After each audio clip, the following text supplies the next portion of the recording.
co-host John Byrne. It's almost like a game of table tennis as we go back 1 hour after the other. And John is hosting alumni from Carnegie Mellon Tepper, Emory Goizueta, and from Indiana Kelley in an hour.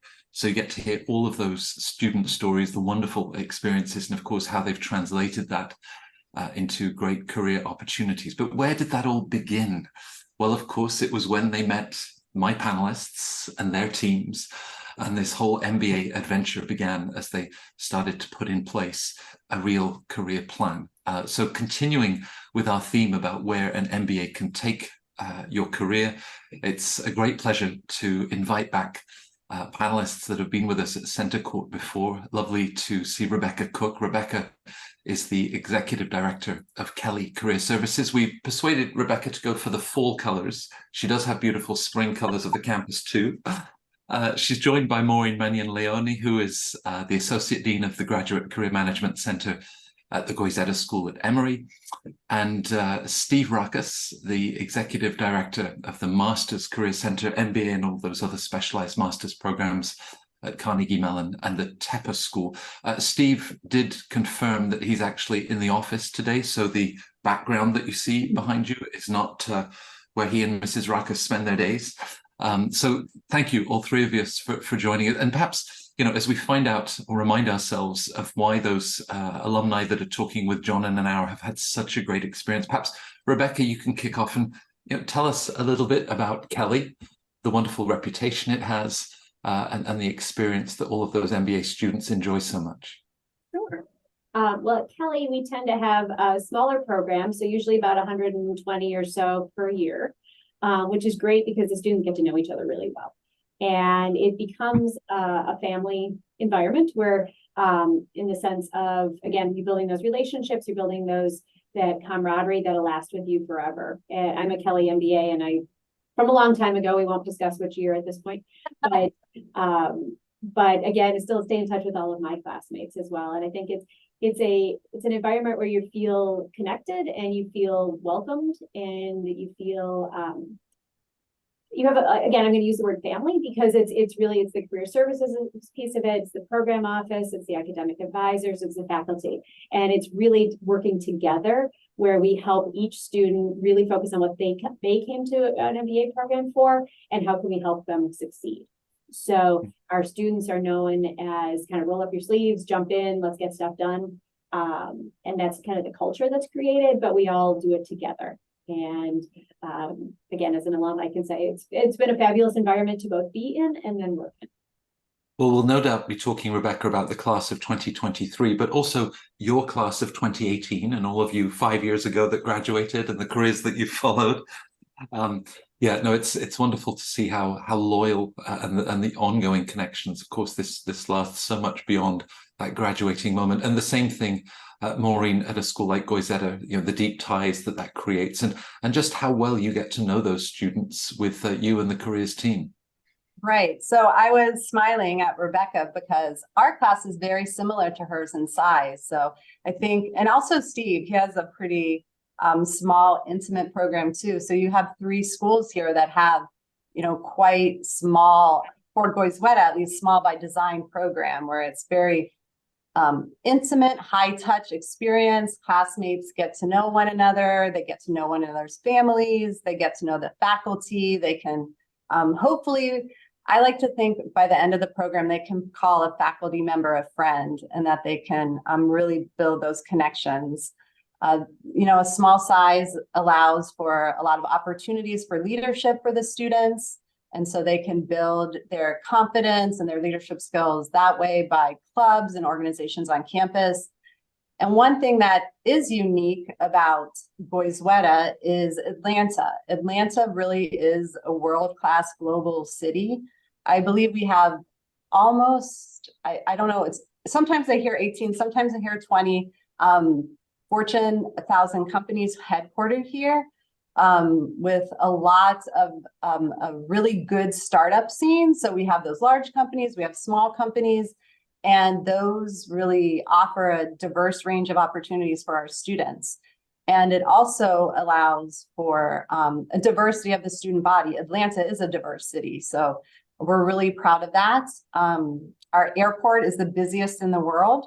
So that allows our students to go anywhere in the world with a direct flight. It's easy to get here and easy to get out of here.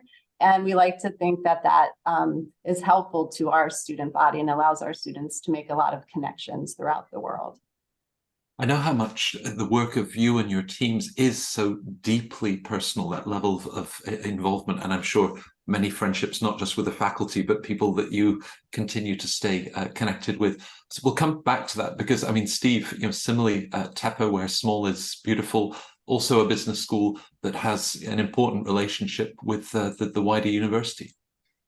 That's true. So our full-time MBA program is around 170 students. So I think we're really well within the range of the folks who are here. It's a good grouping if you're looking for a smaller, more intimate program. And one of the things there's two things I think that make our program unique. Would be our curriculum is extremely quantitative, but we also work hard to make sure our students are developing the leadership and communication skills they need for tomorrow. So there's plenty of opportunities for leadership in a community our size, and also the communication skills to be able to not only know how to crunch the numbers to make a business case, but then to present a compelling discussion, right, as to what path to follow. As far as the broader university, we're very closely connected to our other schools, engineering, computer science, others, where students can sample courses throughout the university as part of their curriculum. Our tracks are interdisciplinary, so there's those opportunities there. And then just to speak about Pittsburgh for a moment, I think you get the best of both worlds. We're a larger mid-sized city, but it often feels like a smaller town. We have world-class arts and sports and healthcare facilities, but the majority of our students live in a suburban neighborhood that's a 5 to 10 minute walk from our campus. So, it's a really nice kind of area within the city where the university is. So I was reading research last week that explained just how our brains switch into gear when we're walking. So who knows, the idea is that all of those students are cooking up just as they come into a campus. Rebecca, so many world-class business schools. I'm sharing this panel with your 3 schools. Do you think that in the case of Kelley graduates, do recruiters know them for certain characteristics, a sort of a value system, or just, a positive approach to the way that they do business and the way that they lead their life? Yes. Our students are known just to roll up their sleeves. They're willing to jump in and do whatever that takes. And not everybody does that. So it depends. It's kind of that culture. It's a culture of let's help each other versus competitive against each other. So I think you'll find that actually at Emory and Tepper as well. But it really is a system of how can we work through this together? So I think our students come in with obviously world-class education, but also just the concept of let's go in and work together. They spend a lot of time on teamwork. They spend a lot of time developing leadership skills and a lot of the soft skills that are necessary to be successful. So I think our employers come in and they know when they get a Kelley, they want more. Because, usually we always joke, it's like it takes one Kelley in a company to open the doors. But that really is the culture of our environment. And I think Maureen mentioned it as well with Emory, but it's that you get to know everybody, you get to build those relationships, and leveraging that is huge. And I think all of us have fabulous alumni programs and alumni bases. So it's really within the Kelley system. We call it the big K, which means all Kelley, because we have a massive undergraduate program as well as our different master's programs, and really the leverage of those connections, which are literally everywhere in the world. And do they confide in you, Rebecca? Recruiters say, well, because Kelley graduates roll up their sleeves, that they can hit the ground running from day one. They have confidence without attitude. I mean, those must be characteristics that they really appreciate. We get that all the time, which is nice, right? I love that when people come back and tell us that, but they really do. It's just like, how do I get more of them? Because they like the person that comes in. They're like, okay, let's learn, let's grow. It's a growth mentality. It's how do I begin? How can I come in here? I know some stuff, but I don't know everything, and I don't know how your company does it. So how do I begin to learn the new system, whatever that system is within the company? But again, they really tend to do very well as they move up the ladder because of that mentality. When you have, Maureen, 18 or 20 Fortune 1000 companies on your doorstep, when you have a very vibrant entrepreneurial ecosystem, Is there an element of almost being like a kid in a candy store, of, you know, arriving at Goizueta, surrounded with all of those opportunities? You know, where do I go? There are so many opportunities. Right. A lot of temptation, I guess. Yeah, our students, when they look at least for their internship experience, they oftentimes get a lot of interest from companies from a lot of different places in the US and around the world. And I always cross my fingers hoping they take some of those opportunities, because they get really spoiled by being in Atlanta and tend to like to stay here because of the good weather, because of the community, because they like to continue those relationships. But wherever they go, our students are, when I was listening to Rebecca, we call it day one readiness. We expect our students to go to their internship or to their first job ready to be able to solve a problem. We have a class called Impact, which is a structured problem solving class where students are given a messy, sticky problem, and they need to figure out how to look at that problem, how to break it down, how do they put forth a few recommendations to management. And within that class, they also end up presenting to a company. They get a real problem and present to the management at the end of the class about some of their recommendations. So wherever they go, which a lot do end up staying in Atlanta, but wherever they go, they're able to be day one ready. And that's something we're really proud of with our students. Sticky and messy problems. My mind wanders with quite what that classroom looks like. But Steve, just to go back to you know, the wider institution, where of course computer science, all these fields, but it's very much the convergence of business and technology. So it is the idea that Tepper graduates, it's tech heaven, but much, much more than that. You don't have to be, you know, fascinated by computer science to be a great Tepper community member. Absolutely. We certainly attract a lot of people who are professionals in the tech industry, perhaps, but for the past 3 or 4 years, our primary industry of choice has been consulting. 4 or 5 years ago, when tech was red hot, maybe 35–40% of the class would go into tech. That number has been the consulting number for the past couple of years. So I think people who at least have an affinity or an appreciation for technology will do well here at Tepper and in the broader Carnegie Mellon community. And when we speak to recruiters, they anticipate our students are going to be tech savvy as well as kind of humble and just, you know, kind of hardworking, industrious people. But then, you know, they're also pleased to see they're strong communicators. They have some leadership experience through the program. We're on a mini semester system. So our first year students take a very rigorous core for about 3 of the 4 minis. They begin to dabble in some elective courses before they would go to their internship, but they have that solid core of the business curriculum finished. And then they spend most of their second year fulfilling concentrations or tracks, and whether they're based within Tepper or affiliated across the university. Right. Now, the class of 2023, and you know, you've seen groups coming through, perhaps the class of 2021 or 2, there was this overhiring period in the pandemic. It's a tougher year. But certainly, Rebecca, as you sort of take a longer lens view, whatever you're seeing, and I'd love to find out what you're seeing in terms of different industries and timeframes, but also how this is part of a longer term picture of a career that you're building. This is the first stepping stone. Sure. So yes, I mean, as you mentioned, certain industries are definitely slowing. Consulting, technology, I mean, Steve mentioned this a little bit, but it's changing the environment, because I think we probably all had a very significant portion of our students wanting to go into tech and or consulting. And it's a kind of a reset for them in some cases. Those companies are still hiring, they're just hiring less. And as I think we can all vouch for, the start dates are being moved way, way out. Sometimes like a year late.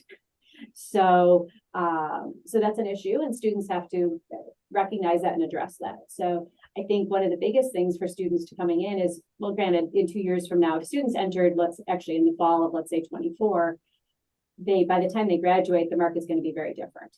And so recognizing that, but also looking at different options and making sure that they want to get into consulting, but let's say the consulting industry is still slow at that point in time. What are some other ways to develop those skill sets? What are some other areas that they can go into that are again, very similar or very relevant, but then eventually they can get into consulting when that market opens back up a little bit, which it will.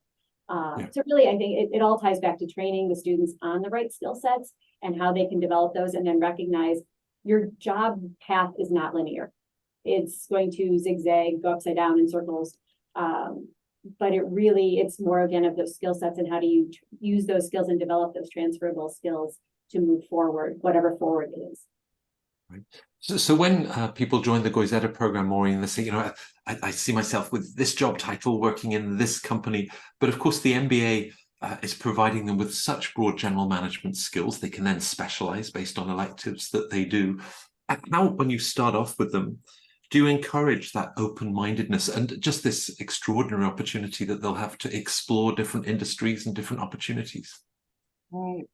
Well, we have coaches that work individually with each of our students. And so hopefully bringing them in with understanding what the students' goals are coming into the program and having that view where this is what the market looks like now. These are similar type, either industries or similar type roles that fit with what you're looking for, and helping hopefully guide them through that journey.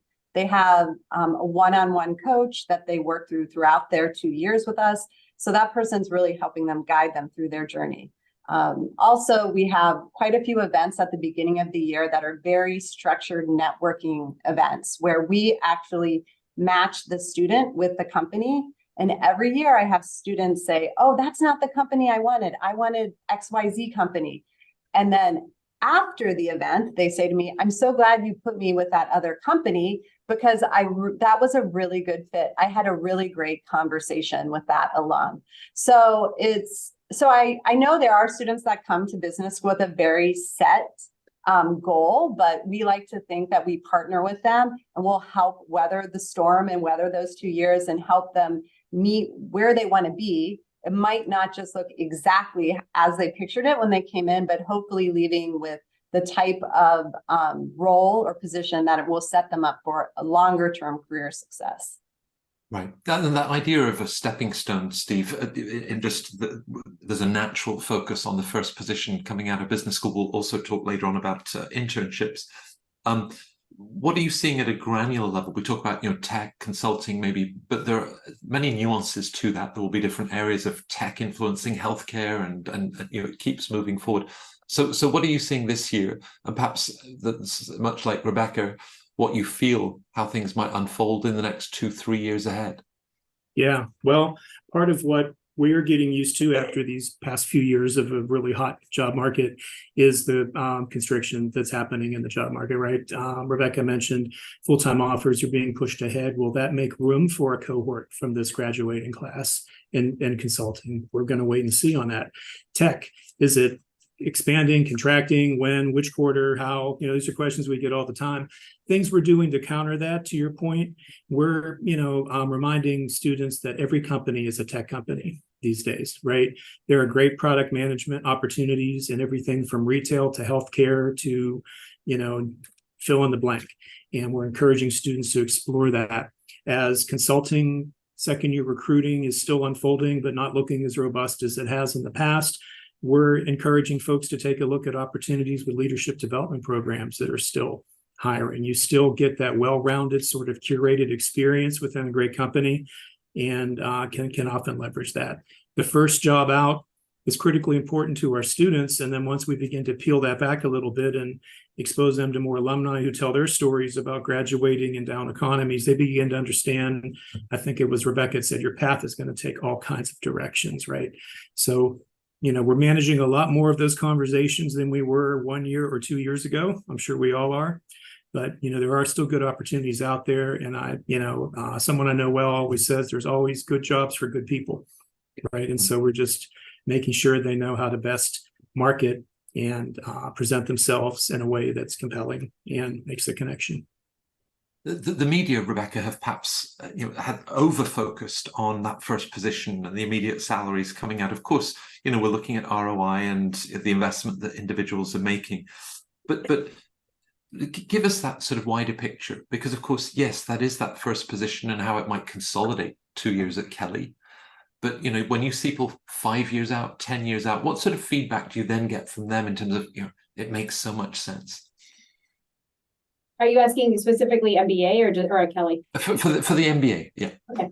I think we touched on it a little bit, but it's such a broad degree. I mean, you get majors, of course, but it really teaches you, I think while you're in it, you're not recognizing all the things you're learning. And that, I don't mean that just academically. I mean that also by your classmates, from your classmates, teamwork, being on difficult teams, leading teams, Maureen mentioned the sticky projects, case competitions, all of those different things, you're learning things from that. So a lot of that, you go into a function or an industry right after an MBA program, and you're going to obviously have some of that knowledge from what you've learned. But it's also, as you move and you progress, it's all of those soft skills. It's a lot of the other things that you've developed within the program. And again, with your classmates and with the situations that you were put in during the school time, during your internship. But that's really what helps you stand out later on. And that's where I think Kelley, and I'd say probably people from all of our schools, will succeed because they've developed a lot of those things. And we put them in situations where they've had to deal with ambiguity. They've had to deal with different problems that they've never dealt with before, with people they've never met or they've never worked with before. So how do I do that? And I'd rather have them fail with us than fail when they're out in the workforce. No doubt, Maureen, working with Melissa and your colleagues in the admissions office, you've already got a sense of who will be coming in. Then you get to meet them. You have this first year with them. And one of the first outcomes will be the summer internship. How do you prepare them for that? And tellingly, when they come back from the summer internship and this 10-week experience they might have had, do you see a change in them? Mm-hmm. So preparing students for the summer internship, that process for us is very early because we know there's so many different opportunities. When you get an MBA, you can go to career conferences. We have students that oftentimes even come into school and have an internship offer from different organizations, whether it be the consortium, MLT, or something. So we are sure to prepare students very early. We have a career course that happens in the first month of school. We meet them twice a week to prepare them specifically for MBA recruiting and what that looks like. So we're hoping that whether they're interacting with alumni, whether at a career conference, whether they're, applying to a job posting through our school, that they will be successful in that interview process and secure an internship. When they're at the internship, they're using all those skills they learned through their first year, and they're really ready to look at those sticky problems and to hopefully connect with management and give some recommendations and get an offer coming back in. So when they come back from their internship, I think that was the second part of the question, they are different. It's a little bit like, oh yeah, you were right. So, you always like someone telling you like, oh yeah, you were right. And they really do appreciate the time and effort that we put into them and the time we spend with them to be successful in their internship. And a lot of that is talking about the importance of networking and getting to know the culture of the company, getting to know the other alums that work at that company, understanding their journey, where they are, what recommendations they would make, so that they can be successful and secure an offer. And we'll have a little bit better of a second year relaxing, knowing that they have an offer in hand coming back and that they can really think through if that's what they want to do. Yeah. If they would like to go to that particular role. Steve, one panel had pointed out, well, of course, early career, maybe 4, 5, 6 years of professional experience, they then come back to being a student again, and then the internship will put them back into the professional environment. Is that part of an evolution, that the sort of change that Maureen then witnesses, maybe even a self-confidence that emerges from that internship? Is it palpable? Absolutely. I think it's particularly challenging for our career changers, right? If you're staying within the same industry or function, you sort of carry a bit of that knowledge with you. But if you're making a complete 180 function industry, it really does kind of maybe impact the confidence a little bit until they really see And this is what I hear often. The curriculum is pretty rigorous and moves quickly. It's like I wasn't sure what I was retaining all year, and then I learned what I was retaining while I was on the internship. Right, I was able to knock this project out of the park, or I was able to do this presentation. So we do see that confidence. I don't want to say we break them and remake them, but I think the process does to a certain extent. And I'll just emphasize again the change we see between years 1 and 2, where they've acknowledged they've been through a process, a learning curve, and that they want to help the class behind them as much as they can with the same principles. And that's really one of the most rewarding parts of my job, is when we see, did you talk to the MCC about this? The second year will tell the first year, like, well, you should go do that.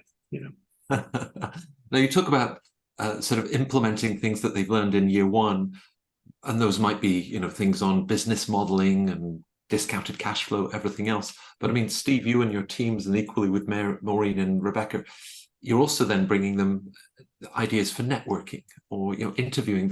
Many other interrelational skills. I hesitate to call them soft skills. That feels overused today.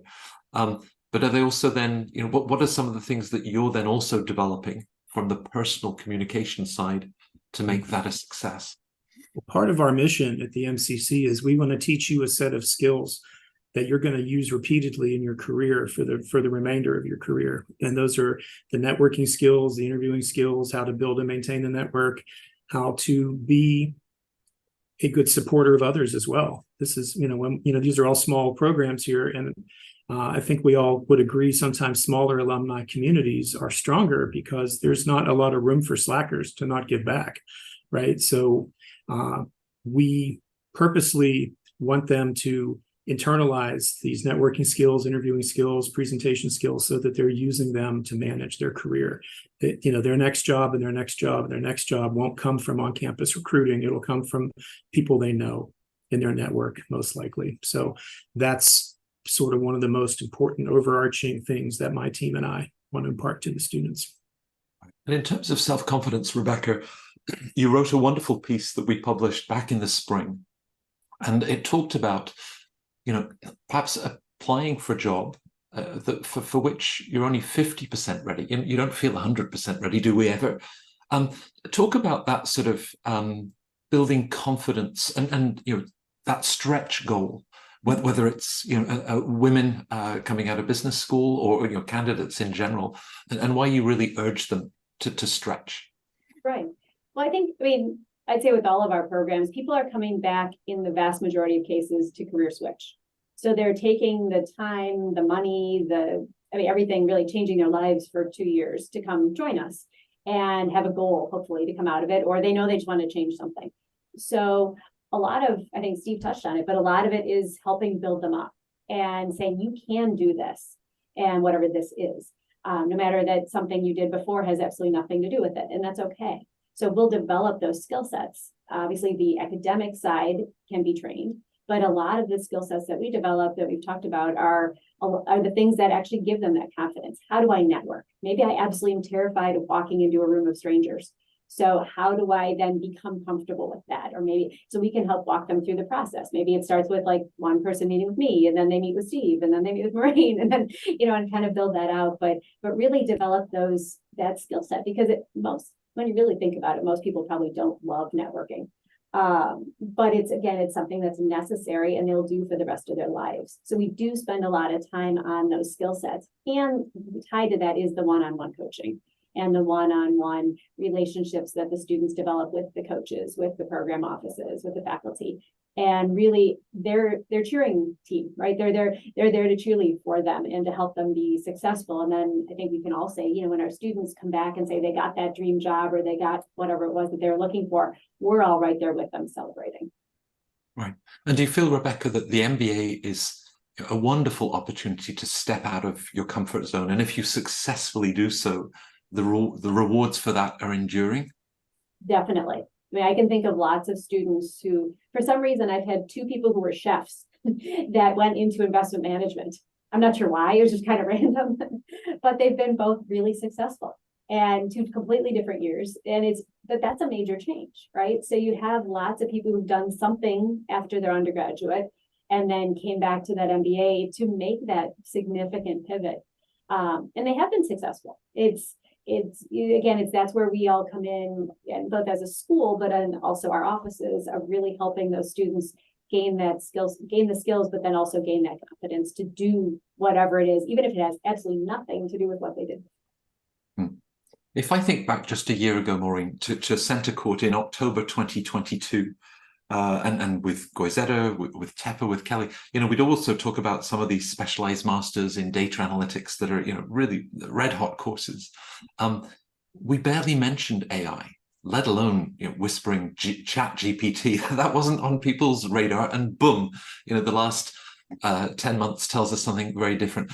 How do you then prepare students and perhaps alums too, that obviously have this long-standing relationship with the school, for these continuing evolutions, developments, and suddenly AI is having impact on the job market? How do you build the mindset for them to continue to be agile and take those things on board?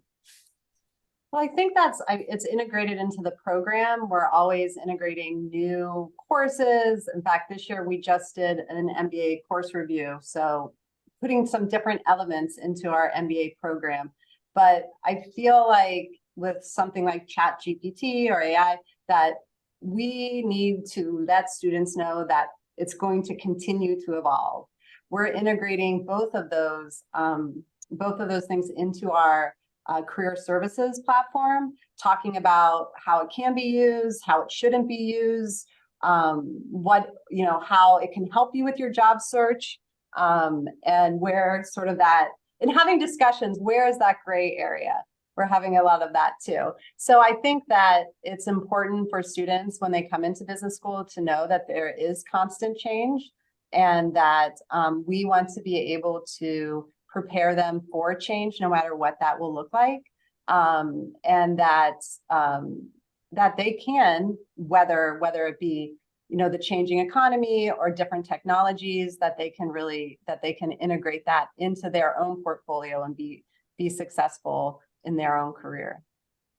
So when a student runs into your office, Steve, brandishing a Goldman Sachs report talking about the impact of AI on the job market, we take a deep breath. How do you then sort of discuss with them, how that job market might evolve, and the skills that they're going to continue to draw on to take advantage of that it's an opportunity rather than a threat? Right. I'll kind of frame my answer in how we've approached AI this year in ChatGPT. We started, I think many of us did, back in the winter, and it's amazing how this conversation has evolved in such a short period of time. There was a moment in time where we toyed with the idea of creating our own chatbot for students to use to put their resumes through and to pull a cover letter from and all that sort of thing. And we quickly realized, A, they don't need us to access the technology, and B, we're not the master of the technology. We can't pretend to say this is state of the art, could be done in 2 weeks from now, right? So part of what Maureen says rings true, where if you're going to have a career in business, you better get used to change. You better get used to rapid forces, changing the way you work, the way your company operates, and developing that mental agility, right, to deal with it. So what we've done is, again, we are here to help you interpret what might be appropriate and what might not be appropriate with AI. This cover letter looks 100% generic. It's grammatically correct, but it's crappy, right? So no, this technology helped this student who maybe struggles with English as a second language not need so much proofreading with their resume, but it's still a good resume. So helping them discern where it can help you and where it can hurt you, right? It's still about human. Hopefully at some point in the process, humans are always going to make these hiring decisions, right? And so I feel like I'm not addressing your full question. If I missed anything, remind me. You certainly are. And I think it's just how, AI will have impact, as we've seen other technology developments, or, in healthcare, we weren't expecting a pandemic 3 years ago, and look how we had to respond. So always encouraging that level of agility and open-mindedness. Yes. I was reading something, I wish I could remember where, a few generations ago, people thought the same thing about word processing. I know that sounds silly, but think about, the revolution that made over having to typewrite document with a carbon copy. Those of us that are old enough to remember those days know what I'm talking about, and that's no one in our audience. But that the point here is every generation has dealt with these technological leaps, right? And we've still survived as a human race. So I think as long as we are kind of not forgetting what the end goal is, and again, the humans should be making the decisions about hiring, not machines, then I think we'll be all right. Maybe Mad Men should be required viewing so that we can see what offices on the East Coast look like in the 1950s and 60s. Very different environment, constantly changing. Yeah. And of course, that idea of looking for change. Rebecca, I'd like to pull in a couple of the questions that have come from viewers. Now, Chandana has sent a blizzard of questions. Many are admissions related, which we won't be covering in this panel, but does talk about triple jumpers that might be changing geography, sector, and industry. And two others that have said, one of them's working in their civil engineering land development, sewers and drainage, looking to make a career switch. To what extent is your pre-MBA experience going to determine the sort of industries that you might then look at? I mean, there might be some limitations to break into private equity, but are many more doors open than some candidates may realize? I would say yes. And there are some kind of like private equity or investment banking. It does help if you have a finance background a little bit beforehand, but it's not required. So I think anybody can come in no matter what their background experience and utilize an MBA to make a change. And that could be geography, industry, function, all three.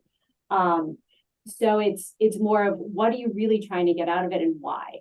And then also thinking through what are the transferable skill sets? Because a lot of times we have students come in and say, oh, I've done this, whatever this is, and it has absolutely nothing to do with what I want to do going forward. And that may be true on a technical basis, but a lot of it is the skill sets. And so have you dealt with difficult people? Have you led teams? Are you really good at communicating? What are some of those skill sets that you've already developed in your prior role that it can be very, very transferable? So really starting to think through that and be very, critical of what you're doing currently and what you want to do, and how can you take those transformational things. So again, I'll use the engineer as the example.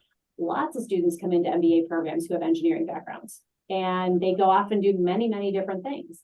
It may be easier to make a change into certain areas than others, but it doesn't mean that you can't make a change into something else. Again, it's those transferable skills. And then it's telling your story. I mean, I think we all have very in-depth training programs and pre-MBA things where we're helping the students learn how to tell their story, how to present their brand. But that's important, because how are you going to essentially connect the dots from what you've done in the past to what you want to do going forward? Right. And with the dialogue, Maureen, between your team and the admissions team, Melissa and others, some of our viewers might be applying in round two, certainly looking at starting at Goizueta and other schools in the fall of next year, and themselves thinking about their post-MBA career plans. I think they sometimes are nervous. It's got to be so memorable. It's really got to be compelling. When you share with your admissions colleagues, what are you looking for? Just something that's coherent, achievable, makes sense given an individual's previous background and experience? Oh, you're talking specifically to what they want to go into from where yes, and they share that in their application, and perhaps are sometimes nervous. They do. I always love when a class graduates. I want to go back to those essays and see how many actually did what they said they were going to do. So I don't put a lot of weight into that, because a lot of students come into the program and they absolutely love a class or are intrigued by a particular subject, and then they sort of course correct and go in that direction.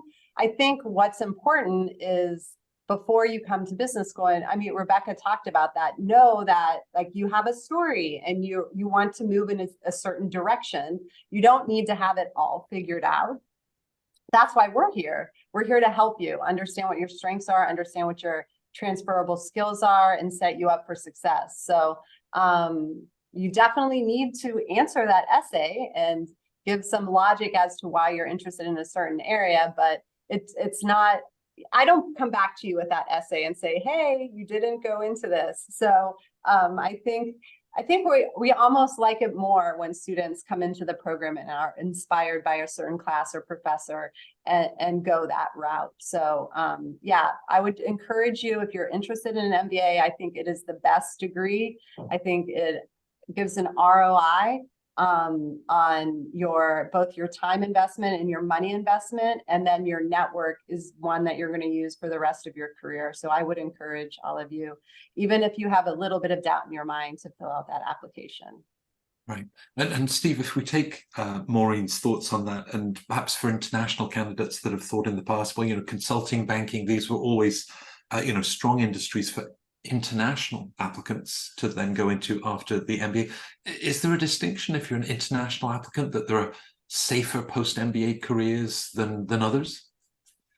Well, for those who want to remain in the US and work for a while after their degree, they do obviously need to be aware of the climate as far as immigration, H-1B visas and all that. And historically, the industries that have been the most receptive to that in large numbers are tech and consulting, and to some extent financial services. There are others, obviously, but those are sort of the three big buckets. And when two of the three are looking a little contracted, that's obviously a source of concern. What I would encourage folks to do, and I think probably all of our year-end reports will look the same, 96-97% of our students who wanted a job in the US got one, right? Or there's, so it's looking, they're going to have to use a lot more grit this year. And, certain industries that have not been receptive to sponsorship, even in a good year, I've worked with our admissions team to make sure they know up front if someone's saying they want CPG in the US and they're from abroad. That's probably not going to happen, right? Yeah. So I think it's a balancing act between they want to fulfill their dreams and their aspirations. We're here to help them with that. And then we have to look at the marketplace and get creative. I had mentioned this, I had mentioned earlier, we're encouraging more students this year to look at leadership development programs. There are many excellent ones out there, and some of them look for international talent to whatever country they're based in, whether it's here or abroad. Boutique consulting might be more receptive, right? Especially if they have a client base where there's cultural familiarity on the part of an international student. So I wouldn't be scared off of applying to U.S. schools this year if I were an international candidate, but I would want them to own and acknowledge the market's quite different than it was 2 or 3 years ago. And well, at the same time, in a tougher market, if 90, 95, 96% of those that then wanted to find a position in the US were able to do so, I mean, still incredibly impressive figures. The alumni must also play a big role in this, Rebecca. How do you ensure that, sort of, whether it's giving back or just the constant involvement and the support that they can bring to this class or any other? Yeah, I think alumni are huge in the sense of they've all been through the program. They've all been through or a program at our schools, but they all have a tie to that school. And so really, I mean, at Kelley, we leverage our alumni all the time for whether it's speaking on panels or mentoring or connections, or actually most of the people who come back and recruit are alums because they love to come back and kind of relive their time. But it's really leveraging the alumni is so important. And I know, I can't remember exactly who talked about it, but we've talked a lot about networking, and a great place to start is your alumni. And they love to talk about their time in the program or what they learned. But the more you can build that connection with someone, and again, that commonality now would be that school, is that those people can then help you throughout your entire career, really. So really leveraging that, and alumni are everywhere, and literally everywhere. And I think we can all say that in random places we've run into alumni. And but that is a key to going to the business school. Again, we all talked about how you become connected with your class and the class above you and the class below you. And those are people that you can turn to very easily for any questions later on in your career, or whether it's a problem at work or anything along those lines. So really leveraging that throughout. And I think the alumni piece is very, very important. We justifiably describe the MBA, certainly at world-class schools like each of yours, as this transformational experience, both at a personal and professional level. Maureen, with all of the individuals that you've seen come through, the successes that they've enjoyed and the doors opened, do you have a favorite story of something that perhaps seemed improbable, or just the arc of that narrative and where somebody ended up and like, wow, this is what it's all about? Actually, Rebecca brought this memory to the front of my forefront, my head, was that we had an opera singer come in, and you would think, is this really a fit? He has had a great, still does, great attitude.